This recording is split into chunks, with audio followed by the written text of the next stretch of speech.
Hola, ¿cómo están? Un gusto de compartir este espacio de difusión y promoción que ha creado la Secretaría de Investigación de nuestra Facultad de Derecho, a quien va todo el agradecimiento del equipo de investigación y de mi persona, muy particularmente a Adela y a las chicas de producción por estar acompañándonos y hacer esto posible. En lo que a nosotros respecta, en esta presentación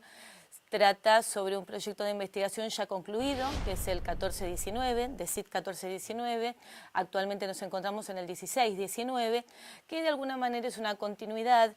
de lo que ha sido el eje de investigación en primero, que refiere a la interacción entre las ciencias jurídicas y la educación a partir de los aportes y de las ideas que realizó Horacio Carlos Rivarola, quien fue este señor, un jurista argentino egresado de esta casa,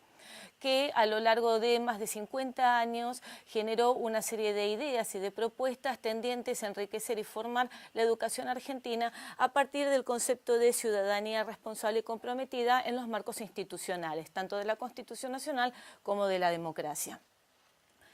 Para poder darle un contexto a nuestro tema y al jurista sobre el que vamos a referirnos brevemente, correspondería ubicarlo, inscribirlo en una generación muy concreta y específica que fue la generación de 1910, o la entendida generación del centenario. Una de las principales características que tiene esta generación por las demás, entiéndese una generación del 37, la generación del 80 u otras que podríamos relevar,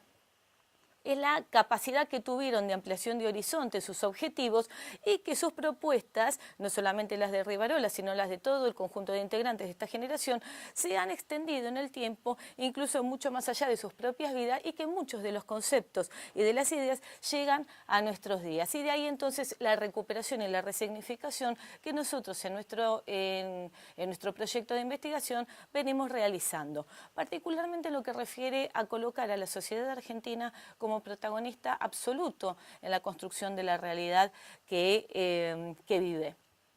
En tal sentido, una de las principales obras de Horacio Rivarola, que fue la que le permitió acceder a su título de doctor en esta casa, que fue la transformación de la sociedad argentina desde 1853 a nuestros días, y en nuestros días termina en 1910, momento de la publicación de este trabajo.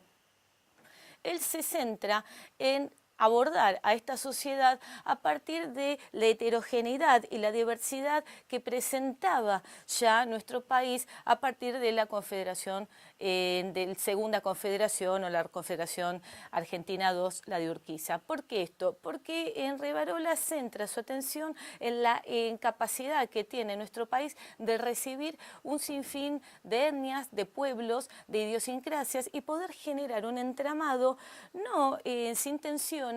pero apartado de una masa caótica. O sea, la diversidad en la construcción de Rivarola es la que construye su concepción de sociedad.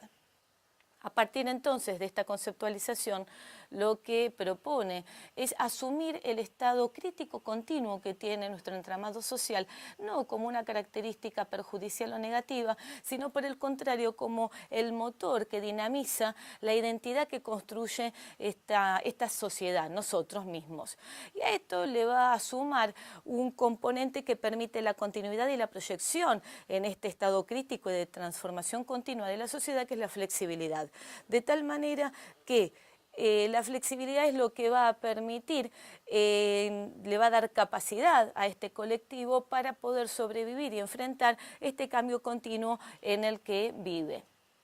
Estas dos ideas, que incluso fueron motivo de anteriores presentaciones, tanto en estos programas como en otro tipo de encuentros académicos, cuando las traspasamos al ámbito educativo, en la educación se convierten en dos grandes pilares que hoy todos los que estamos en educación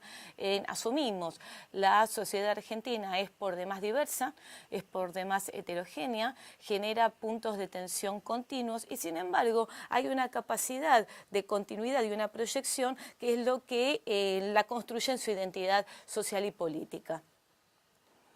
Dos conceptos que en este marco de educación ingresan en ideas de Rivarola son la diferenciación que hace entre instrucción y educación.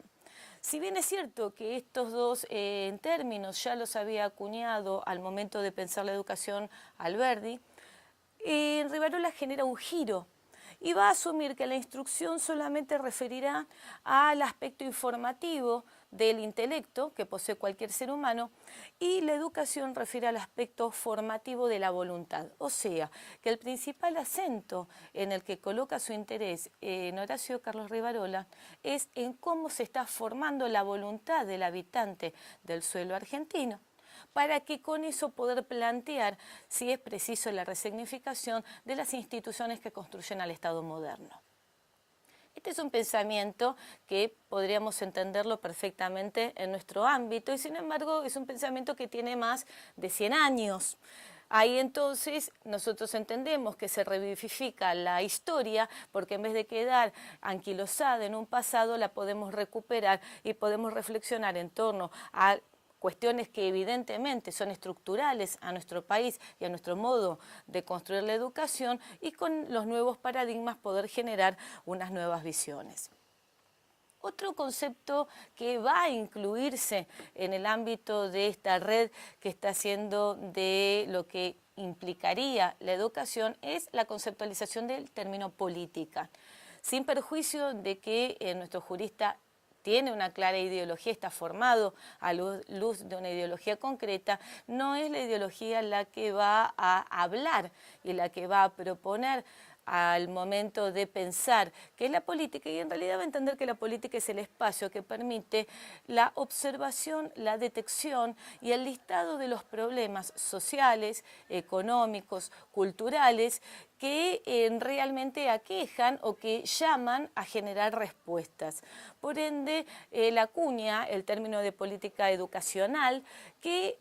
asume como el aspecto de la educación donde al poder señalar y detectar cuáles son las tensiones que existen, automáticamente se habilita la instancia de la reflexión y de la propuesta. Estos conceptos son conceptos muy novedosos para un centenario con una clara conflictiva política como la que había en nuestro país, donde se estaba reformulando la idea de nación y de nacionalismos, la aceptación o no de ideas políticas y de ideologías políticas que venían a nuestro país y que muchas veces en vez de armonizar tensionaban a la estructura imperante. Pero principalmente lo que nos interesa destacar de la labor que hace Horacio Rivarola, que al igual que su padre, Rodolfo Rivarola, introducen nuevos marcos científicos en el análisis de la realidad argentina. Del mismo modo que la revista Argentina de Ciencias Políticas, fundada por Rodolfo Rivarola, junto con Mario y Horacio, implicaron un hito para la intelectualidad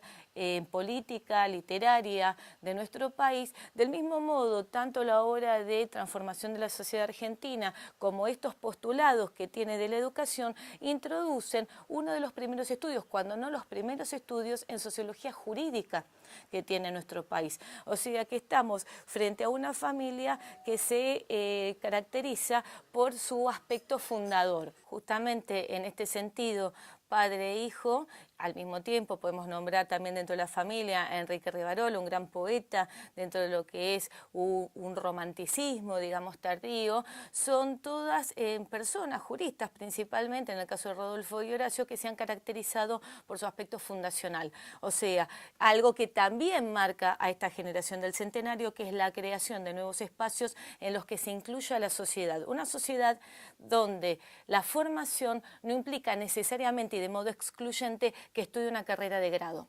En este sentido, uno de los mejores ejemplos que traemos y que hemos abordado dentro del anterior proyecto y en el mismo, actualmente nos encontramos incluso en el programa de los 200 años de Historia y Memoria de la Universidad de Buenos Aires, refiere a la creación que hace Horacio Rivarola como rector de la Universidad de Buenos Aires del Instituto de Extensión Universitaria y en esto particularmente, bienvenida Camila, gracias por estar aquí acompañándonos, vos has trabajado, te has adentrado en esta temática. Sí, justamente cuando tuve la oportunidad de conocer más acerca de este personaje tan importante para nosotros en la facultad y en la vida universitaria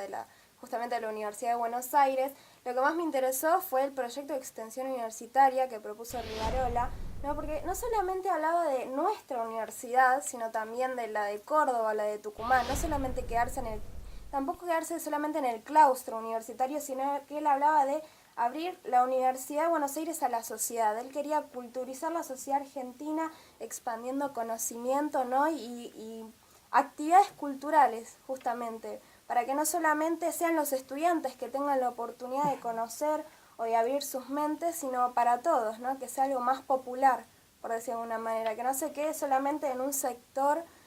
segregado de la sociedad, para que el que pueda adquirir a una educación de calidad universitaria, ¿no? Que los trabajadores incluso puedan adquirir nuevos conocimientos. Y justamente estos conceptos que marcas son los conceptos que estructuran este cambio que genera Rivarola, que ya vienen de una obra del padre, que es la universidad social. Una universidad social que puede ser asumida desde una postura tal vez ideológico, partidista, y en el caso de nuestro jurista se asume desde una resignificación institucional. La universidad pública, particularmente nuestra Universidad de Buenos Aires, pero un contexto, como decís vos, Camila, de federalización, de inclusión del Estado, o sea, un nacionalismo que incluya a las provincias, que incluya a los pueblos, que incluya al interior, que es la única forma real de generar un entramado coherente con estas ideas sociológicas que introduce. Importa el protagonismo de un recinto de educación al universitario superior, pero que no excluye. O sea, que el concepto de la inclusión y el concepto de la diversidad, que son dos ejes que nos atraviesan en este paradigma educativo que nosotros vivimos. Camila se está formando en este momento, en mi caso me toca formar, y estamos totalmente consustanciadas con un cambio realmente de mentalidad, de ampliación de horizonte, que encontramos que de repente en los integrantes de la generación del centenario ya estaba puesta en la atención y se estaba trabajando sobre esa estructura. Creo que a lo que es historia en sentido estricto, en estos son los principales ejes que tenemos. Cómo trabaja nuestro proyecto que va por más, ¿no es cierto? Trabaja en proyección. La ampliación de horizonte no es solamente discursiva, sino tratamos de generar prácticas que ilustren esto que estamos diciendo. Y lo que hemos logrado, y esto es gracias a la colaboración, no solamente los integrantes, las chicas que están y todo el marco institucional, es crear dos espacios de reflexión continua, dos espacios de interacción entre las distintas instancias de formación al interior de la casa. Esto es estudiantes, docentes, investigadores y ya gente totalmente formada, los eméritos, los consultos, pero además con el público, con la sociedad en general. Dos espacios que se convirtieron, uno en poner el acento en lo que es el género, la mirada femenina en la educación, cómo construye la operadora jurídica, cómo se construyó y cómo construye este diálogo de comunicación con la sociedad al tiempo de formarlo. Y otro espacio que hace a un intercambio entre investigadores y docentes mirando desde los distintos marcos políticos, culturales, sociales, religiosos que pudieran llegar a existir, cómo estamos todos construyendo esta sociedad argentina que está totalmente atravesada en nuestro nuevo paradigma por las tecnologías. Y entonces aquí vamos a nivel de conclusión, si les parece, generando una suerte de argumento circular que llevaría a que aquella diferencia que hacía Rivarola entre instrucción como aspecto informativo, de la educación como aspecto formativo, tiene mucho que ver con el paradigma actual tecnológicamente en que nos consustancia. ¿Por qué? Porque los recursos tecnológicos habrán de ser recursos tecnológicos y totalmente rentables para una formación cuando se los acepta como herramientas de un proceso cognitivo y de construcción del saber y no se convierten en aquello que se dice que es el océano de 5 centímetros de profundidad. De manera que observamos que instrucción, educación, política educacional, diversidad, inclusión, flexibilidad, crisis, todos estos conceptos que brevemente hemos reseñado construyen el paradigma actual, nos construyen a nosotros y nos llaman principalmente a la propuesta que tenía esta generación, que es frente al desafío, lejos de pararse y no saber qué hacer, aceptarlo, tomarlo de buen grado y generar a través de la creatividad y de la innovación respuestas que no necesariamente son adecuadas, pero van permitiendo el avance y esta dinámica que nos posibilita como identidad argentina. Muchas gracias entonces a todos.